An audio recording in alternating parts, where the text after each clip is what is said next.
투자자들은 사실 관심이나 이런 요구사항이 없는데 고객 관점에서 늘 요구하는 경우가 있습니다.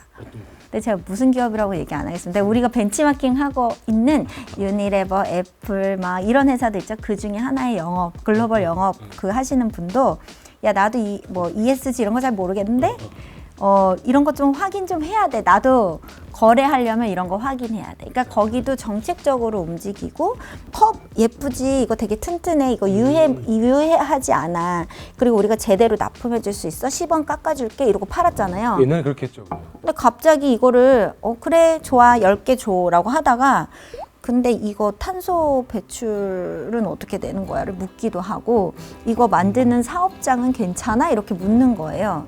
약간 좀 오지랖 넓게 참견은 하는 것 같지만 사실 이거를 사람들이 되게 힘들게 만들거나 나쁜 작업 환경에서 만드는 그렇죠. 제품은 갖고 오지 않는다가 이제 그런 트렌드가 되기 때문에 아까 교수님이 말씀하신 대로 영업을 할 때도 그 코드를 맞춰주는 거죠. 약간 이제 신뢰를 조금 더 주는 겁니다. 그런 부분들이 지금 이제 협력사로 따지자면 이제 1차 벤더, 1차 협력사 이런 레벨들은 바로 이제 대기업한테 다이렉트로 이런 걸 요구받는 시점들이 오는 것 같아요. 약간 2차, 3차는 아직 뭐 그렇게 관련 없는 곳들도 이걸 준비해야 될 필요성이 약간 말씀 들어보니까 필요한 것 같아요. 언제 누가 어프로치를 했을 때 작은 어떤 중소기업에서 만든 컵인데 이게 너무 좋아 했는데 준비가 안 돼 있어. 그럼 그 기회가 딴 데 갈 수도 있는 거잖아요. 이게 지금 대표님 말씀하신 게 화살표가 이렇게 오를 거니까 준비하자가 있는데 거꾸로 대기업에 한 번만 납품해 보면 또 계속 돌 수 있잖아요. 그게 되게 중요해요. 약간 시장의 파이프라인과 파트너십의 그 이력을 딱 꼽는 게 되게 중요한데 그거 할 때 좀 어필 포인트가 되는 거죠. 대기업들은 되게 목말라 있어요. 내가 조금이라도 친환경적인 파트너십이나 나도 선언은 했지만 내가 하기 되게 어렵다고 생각을 하고 있거든요. 그래서 이런 장단을 맞춰서 함께 갈 수 있는 누군가가 있으면 좋겠다라고 하니까 내가 그 누군가가 되어줄게라고 어프로치를 했을 때는 영업 마케팅 포인트도 충분히 될 수 있죠. 또 한국 사람이 겸손한 게 왼손이 하는 걸 오른손 못하게 하는데 그건 절대 ESG 시대에는 적용이 안 됩니다. 이유는 기본적으로 우리 회사가 어떤 길을 걸어왔나를 그냥 보여주는 거죠. 고등학교를 보면은 얘가 전교 몇 등도 중요하지만 소위 말하는 국영수만 아니라 나머지 과목도 얼마나 잘했나 못했냐. 마치 이게 ESG 같은 관점이거든요. 그 돈을 버는 과정에서 혹시 환경적으로 문제를 일으키지 않았나, 사회적으로 갑질하지 않았나, 뭐 지배구조가 문제가 있나, 세 가지 관점을 보다 보니까 이제는 돈을 버는 과정이 필요하거든요. 과정을 표현해주는 과정을 표현하면서 우리가 환경을 탄소를 좀 덜 배출하고 플라스틱을 좀 덜 사용하고 근데 재밌는 거는 그건 전혀 새로운 이슈는 아니죠. 그러네요. 근데 그게 자연스럽게 저는 ESG는 너무 상식적인 것 같아요. 새로운 게 아니라 기업이 환경 오염만 하면 칭찬받는 거고요. 그렇죠. 플라스틱 배출 좀 덜 해주면 칭찬받는 거고. 근데 그걸 이제 다른 사람들이 이제는 박수를 치는다는 얘기거든요. 그러니까 저는 ESG가 전혀 새로운 게 아니고 잘하는 거 그냥 알려주세요거든요. 중소기업 대표님들이 듣다가 그거 다 알지라고 하면서 포인트 잡을 게 하나 있어. 그렇게 하면 비용이 비싸져서 내가 못하는 거다. 우리 마진도 안 남고 그렇게 하면 비용이 다 비싸지는 거다. 그리고 그 비용 비싼 거를 우리 중소기업이 감당하면서까지 그렇게 할 필요는 없는 거예요. 그렇기 때문에 우리가 이게 산업 생태계적으로 제도도 만들어지고 또 대기업들도 그런 책임 영역으로 조금 더 비용적으로 비싸지만 좋은 비재무적인 가치가 있는 중소기업 상품들도 사주는 거죠. 사실 중소기업 사장님들이 아까 교수님이 말하시는 그 포인트를 잘 하기 위해서는 같이 일하는 대기업군이 20원이 더 비싸도 내가 이러한 부분에 ESG 밸류가 있는 협력사의 제품을 더 강하게 쓰겠다라는 부분에 정책이 빠르게 도입돼야 되고 정부는 그런 부분에 있어서 그게 뭔가 산업군의 무드가 될 수 있도록 많은 어떤 좋은 제도들을 만들어내야 되는 거죠. 그래서 이게 뭔가 이렇게 같이 아까 전에 얘기한 그 세 개가 약간 오지랖을 막 부리면서 같이 고민을 하는 거예요. 약간 비싼 걸 사주지만 중장기적으로 전체적으로. 그러니까 산업군을 바꿔내야 되는 거죠. 그래서 재생 비율 얼마까지 올려라 그러면 그거는 이 회사는 그런 재생 비율이 높아지는 제품들을 계속 조달받아와야 되거든요. 근데 문제가 뭐냐면 여기에 조달하는 2차, 3차의 산업 생태계는 그렇게 친환경적인 코스트를 감내하고 또는 그러한 제품군이 그동안은 시장이 없었기 때문에 아직 형성이 많이 안 돼 있어요. 친환경이라는 제품과 탄소를 저감시켰다라는 어떤 기준도 제도적으로 합의가 없는 상황이에요. 그래서 하지 말자 이게 아니라 거꾸로 좀 더 도전을 해보면 아무도 기회가. 깃발을 꼽지 않았네. 내가 해봐야겠다. 똑같은 제품을 하는데 요거를 좀 더 가미시키고 그런 프라이스가 올라갔을 때 어차피 지금 대기업들은 준비가 되어 있어요. 글로벌 기업들도 요게 어느 정도의 우리의 미트만 된다면 난 이런 데랑 이제 손을 잡을 거야 라는 이 터닝 포인트라서 아무도 깃발을 꽂지 않고 제도적인 게 없을 때 그때 뭘 해도 베스트 프랙티스가 되는 거예요. 그럴 것 예. 같아요. B2B 관점만이 아니라 B2C까지도 소비자가 포괄적으로 바뀌고 이제 있습니다. 다 포함해서 그리고 그런 MZ 식으로. 세대가 저도 대학에 있지만 자기가 가고 싶은 정말 대기업이 어떤 사회적 악행을 저질렀을 때 자기 여자친구, 남자친구, 부모님에 대해서 소위 말해서 좀 자신감도 사라지기 때문에 이제는 정말 그 회사가 돈을 얼마 줘야 좋지만 더 중요한 것은 내가 저 회사 일원으로서 내가 자신감을 갖고 있는 것, 프라이드 같은 것, 그게 또한 중소기업의 어떤 셀링 포인트가 되기 때문에 결론적으로 나온 비용 포인트도 이제는 대기업이 혹은 소비자가 추가적인 프리미엄을 낼 수 있는 마음의 준비가 돼 있고 이미 그게 통계로 나오기 있기 때문에 정말 차별화 포인트가 충분히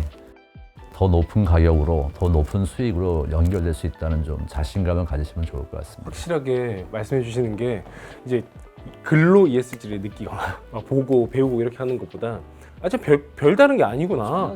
진짜 별다른 거 아니고 그냥 내 고객이 그 기업이든 아니면 일반 소비자든 그들이 더 만족할 수 있는 걸 만드는 것. 근데 그게 말씀하신 대로 더 이쁘고 뭐 기능이 좋은 것도 중요하지만 더 친환경적인 측면 아니면 이걸 만드는 기업의 문화라든가 이런 부분들도 보고 이제 제품을 구입을 하니까 처음부터 쭉 말씀하셨던 게 연결이 쭉 되는 것 같아요. 요즘에 이제 친환경 제품이나 친환경 이런 뭔가 포장 이렇게 패키징 이렇게 하다가 보면 워싱에 대한 얘기들도 많이 나오는 것 같아요. 네. 그래서 그 워싱에서 되게 좀 주의해야 되는 부분들, 그러니까 결국에는 제품이 갖고 있는 어떤 그 친환경적인 요소를 가미해서 사실 마케팅적으로 굉장히 잘 쓰는 거에 대해서는 아무런 문제가 없습니다. 왜냐하면 소비자들도 그런 걸 요구하고 있기 때문에. 하지만 그 마케팅적인 부분에서 이 제품이 갖는 과정이나 또는 그 소비하는 단계에서 원래 의도했던 대로 소비자들이 참여하고 또 그런 임팩트를 내고 있냐라는 부분에 대해서는 좀 다른 얘기거든요. 그래서 어떤 친환경적인 마케팅이냐 아니냐는 결국엔 소비자들이 판단을 하게 되어 있습니다.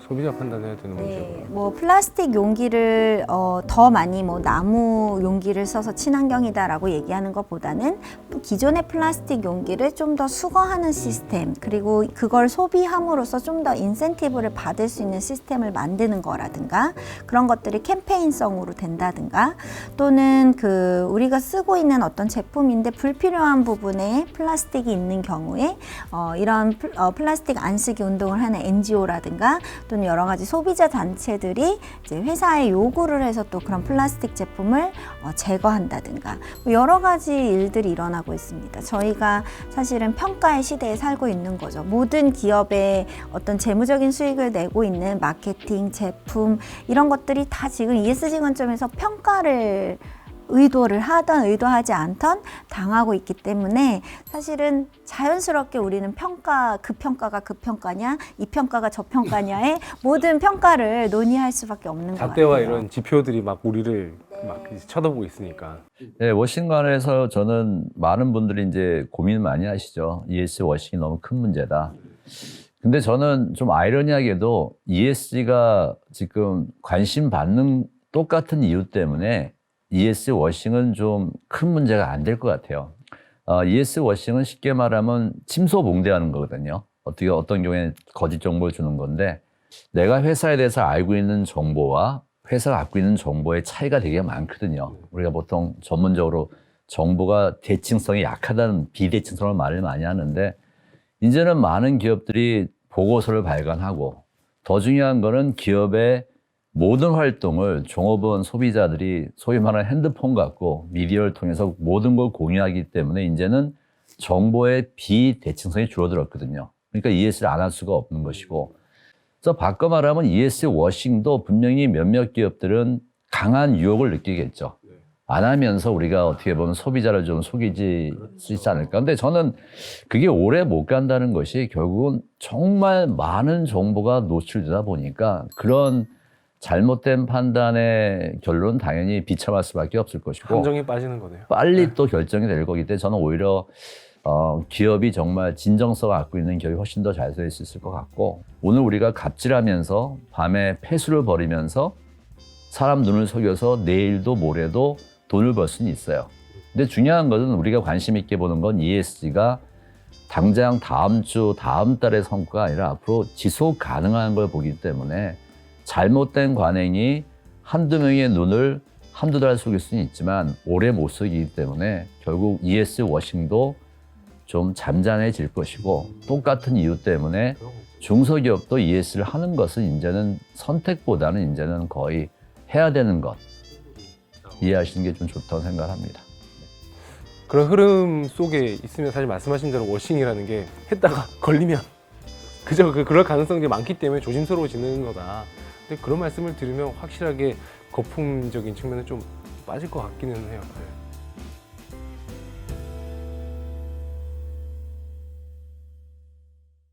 ESG는 이거고요. 이걸 해야 됩니다라고 말씀해 주실 줄 알았는데 드레스 코드가 무엇인지를 파악하고 그것부터 하나씩 좀 준비해 나가시면은 뭐 매력 포인트를 훨씬 올리는 거죠. 그것까지 하기에는 여력도 없고 좀 힘들어요.